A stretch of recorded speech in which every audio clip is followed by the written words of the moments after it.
The sun rose over the plains of Annual on July 22, 1921, illuminating not a battlefield, but a graveyard of imperial ambition. General Manuel Silvestri, who promised to conquer the Rift Mountains, watched his mechanized army evaporate. He had brought artillery, machine guns, and the full weight of European prestige. Against him stood what the Spanish dismissed as primitive tribesmen, but these were not disorganized rebels. They were a disciplined force moving like ghosts through the canyons, dismantling the Spanish column with terrifying precision. In 18 days, 10,000 Spanish soldiers lay dead, their equipment captured, their general committed to suicide. Madrid didn't just lose a battle, they lost their psychological grip on reality. This was not a riot. It was the violent birth of a modern African republic, a state so dangerous to the colonial order that Europe would have to burn it to the ground, just to prove it never existed. To understand the carnage at Annual, we must understand the desperate fragility of the empire that provoked it. By 1920, Spain was the sick man of Europe, stripped of its colonies in the Americas and Philippines. Morocco was not a prize, it was a vanity project, a final attempt to remain relevant among the great powers. Into this geopolitical theater stepped Abd el-Krim. He was not the barbaric warlord of Spanish propaganda. He was a sophisticated intellectual, a former editor of a Spanish newspaper, a teacher, and a judge in the colonial administration.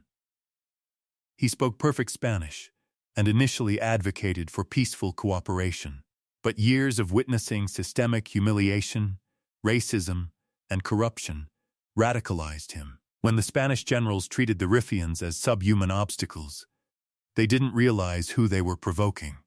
They were fighting a man who understood their laws, their politics, and their weaknesses far better than they understood themselves. The true danger of Abd el-Krim was not his rifle, but his administration. While Madrid expected a chaotic tribal uprising, el-Krim established the Republic of the Rif, a centralized state with a constitution, a tax system, and a functioning telephone network connecting his command posts. He sent formally typed diplomatic letters to the League of Nations and the British Parliament, demanding recognition as a sovereign nation. This was unprecedented, a native leader playing the complex game of statehood better than his imperial occupiers. Militarily, he was equally innovative. Lacking an air force to counter Spanish bombers, he moved the war underground. The Riffians constructed elaborate tunnel networks and deep trench systems that rendered aerial bombardment physically useless, tactics that would not be seen again until Vietnam. They captured so much Spanish artillery that they formed their own batteries, shelling the very armies that had brought the guns to destroy them. This was the Riffian paradox. A nation with no heavy industry, no navy, and no foreign allies was effectively outgoverning and outfighting a European power. It shattered the self-assured colonial narrative of inevitability. The Rif wasn't just resisting conquest. It was proving that a modern state could rise from the mountains, fully formed, highly disciplined, and ready to kill. The success of the Rif Republic sent shockwaves far beyond the Spanish lines, ringing alarm bells in Paris.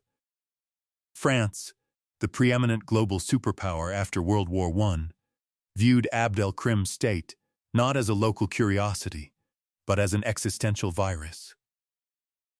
If an indigenous republic could successfully expel a European occupier in Morocco, the infection would inevitably spread to French Algeria and Tunisia. The entire architecture of French North Africa faced imminent collapse.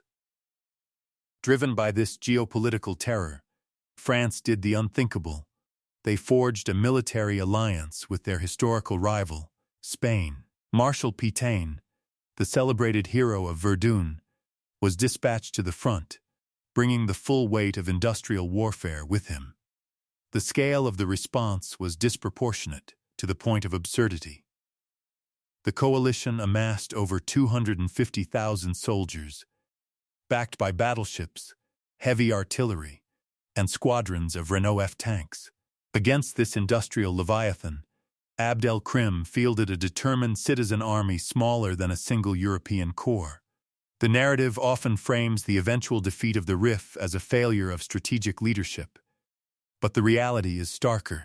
The Republic did not fail.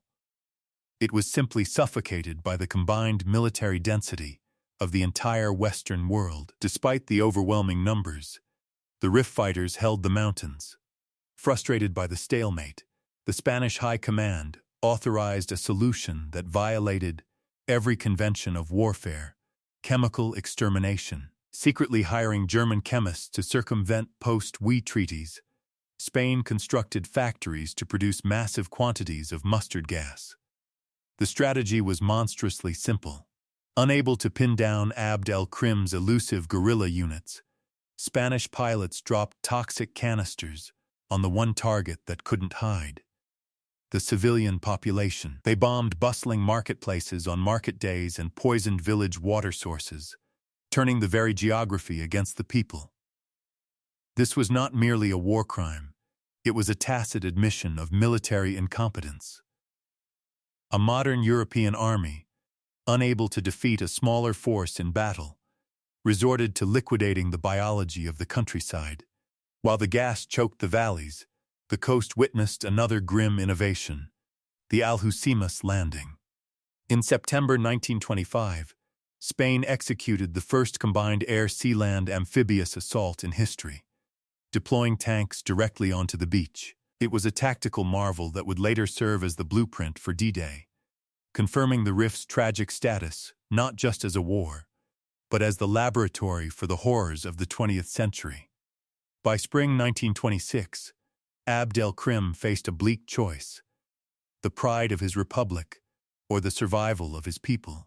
The Spanish chemical bombardment had turned resistance into a suicide pact. Recognizing that further combat would ensure the genocide of the RIF tribes, he executed his final strategic maneuver. He surrendered, not to the vengeful Spanish, but to the French, expecting treatment as a prisoner of state.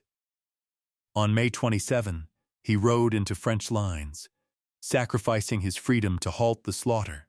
While European capitals celebrated the pacification of Morocco, the true nature of the victory was being scrubbed from the record. The Republic's structures were dismantled, its flag banned, and its history rewritten. The narrative shifted from the destruction of a sovereign state to the quelling of a chaotic tribal rebellion.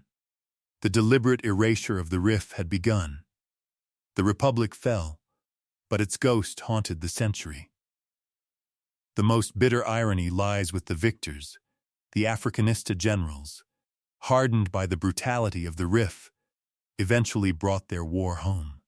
Francisco Franco used the terror tactics refined in Morocco to crush Spanish democracy itself just a decade later.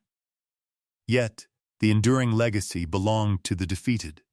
Abd el-Krim's blueprint for asymmetry, tunnels, mobilized civilians, and psychological endurance traveled silently across the globe.